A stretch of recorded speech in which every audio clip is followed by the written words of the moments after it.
अस्सलामुअलैकुम guys, welcome back. आज की एक नई और खूबसूरत वीडियो में आज की जो वीडियो का टॉपिक है, मैं आपको 3 ऐसे कंट्रीज़ बताने वाला हूं जो एशिया में है, लेकिन वहां की सैलरी यूरोप जितनी है या शायद यूरोप से भी ज़्यादा है। इन 3 कंट्रीज़ का वीज़ा भी जो है ना, वो एज़ कम्पेयर टू यूरोप, मतलब जितना मुश्किल यूरोप का वीज़ा इतना मुश्किल नहीं है। यूरोप के वीज़े से आसान वीज़े हैं इन 3 कंट्रीज़ के। तो पूरी वीडियो देखें, पूरी इन्फॉर्मेशन दूंगा कि वहाँ जाना कैसा है, ये 3 कंट्रीज़ कौन कौन सी हैं, सैलरी कितनी मिल सकती है और क्या तरीकाकार है। सारी वीडियो देखते रहें, बने रहें। अच्छी लगे तो इसे लाइक और सब्सक्राइब लाजमी कीजिएगा। तो बगैर टाइम वेस्ट किए वीडियो को करते हैं शुरू। इन 3 कंट्रीज़ में नंबर 1 पे है जापान, नंबर 2 पे है हांगकॉन्ग, नंबर 3 पे है सिंगापुर। ठीक है, ये 3 ऐसे कंट्रीज़ हैं जहाँ पे सैलरी भी अच्छी है और यहाँ पर जाना as compare to Europe easy है। ठीक है, अभी बात करते हैं नंबर 1 जापान पे। जापान एक ऐसा कंट्रीज़ है यार, जहाँ पर जाके पाकिस्तानी, ये तीनों एक ऐसे कंट्री हैं जहाँ पे पाकिस्तानी जाके 5 से 7 लाख के दरमियान कमा सकते हैं। ठीक है, इतना पैसा इन 3 कंट्रीज़ में जाके अभी के टाइम पे 2024 में 5-7 लाख के दरमियान अमाउंट जो है ना निकाल सकते हैं। ये डिपेंड करता है आपकी जो है ना डेजिग्नेशन पे, आपको क्या काम आता है, आपकी फील्ड क्या है, आपका कितना एक्सपीरियंस है। एक्सपीरियंस वाइज आपको सैलरी मुख्तलिफ भी हो सकती है, लेकिन इतनी मिल सकती है 5 लाख, 5.5 लाख, 6 लाख, 7 लाख, इसके दरमियान सैलरी इन तीनों कंट्रीज़ में हो सकती है। अभी बात करते हैं जापान के ऊपर। यार, जापान एक ऐसा कंट्री है जिसके लिए पाकिस्तानियों को वीज़ा फ़ीस भी नहीं देनी पड़ती, सिर्फ डॉक्यूमेंटेशन है। अभी डॉक्यूमेंट में क्या है, आपका पासपोर्ट, एक वीज़ा एप्लीकेशन फॉर्म, एक फ़ोटो चाहिए 2x2, उसके बाद आपको एक ट्रैवल इटिनरी चाहिए, फ़्लाइट रिजर्वेशन, होटल रिजर्वेशन, और उसके बाद एक बैंक स्टेटमेंट चाहिए। और किसी कंपनी में काम करते हो तो कंपनी का एनओसी चाहिए।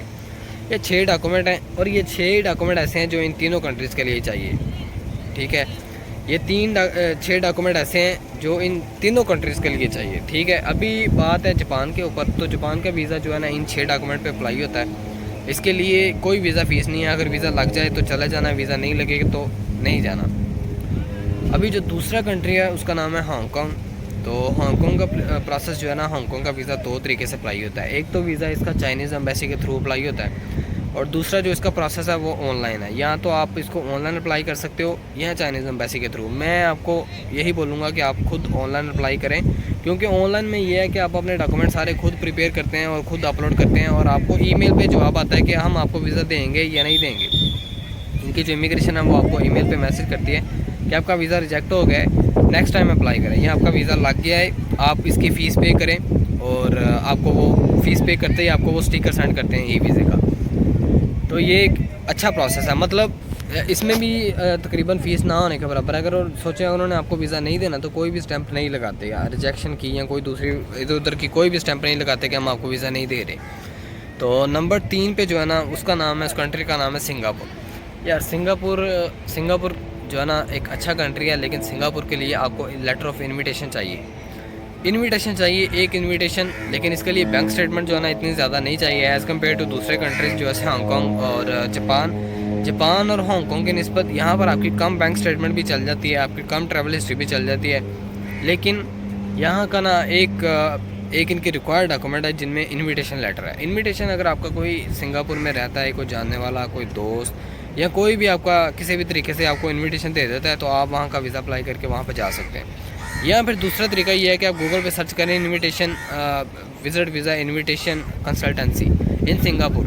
तो वहाँ पर बहुत सारी कंसल्टेंसी है, आप किसी के साथ बात करें, आपकी बात बन जाती है तो वो आपको इनविटेशन सेंड करेगा, लेकिन उसके वो चार्जेस लेगा, कोई 2, 3, 4, 5 हज़ार, जितना भी आपके साथ उसकी बात हो जाए उतने पैसे में वो आपको इसका इनविटेशन दे देगा। यार, ये 3 ऐसे कंट्री हैं जो एज़ कम्पेयर टू यूरोप थोड़ा इजी प्रोसेस है इन कंट्रीज़ में जाने के लिए जाके। अभी बात करते हैं इन 3 कंट्रीज़ में कौन सा ऐसा कंट्री है जहाँ पर जाते ही आप इजीली सेटलमेंट कर सकते हैं अपनी। तो इन 3 कंट्रीज़ में मेरी नज़र में जो है ना, वो इस टाइम पे सिंगापुर है, क्योंकि वहाँ की जो लैंग्वेज है ना वो इंग्लिश है।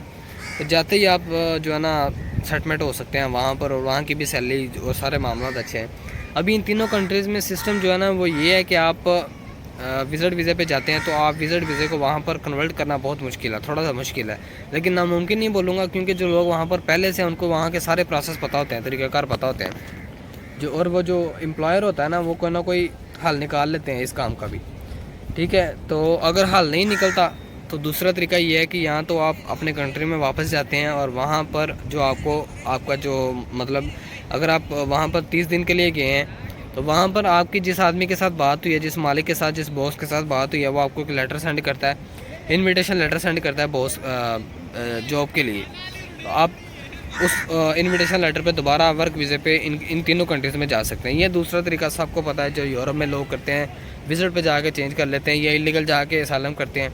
तो दूसरे तरीके और भी हैं, लेकिन कहने का मतलब है कि as compare to Europe in 3 countries में आप इजीली जा सकते हैं। इन 3 कंट्रीज़ का वीज़ा जो है ना यूरोप की निस्बत आसान है, और इन तीनों कंट्रीज़ में आप यूरोप जितना ही या शायद यूरोप से भी ज़्यादा पैसा कमा सकते हैं। तो वीडियो यहीं तक थी। अगर किसी चीज़ की समझ नहीं आई हो तो कमेंट करें, अगर मैंने कोई गलत बोला है तो कमेंट करें, किसी चीज़ की समझ नहीं आ रही तो कमेंट करें, और फिर मिलेंगे नेक्स्ट वीडियो में। अपना ख्याल रखें, टेक केयर, अल्लाह हाफिज़।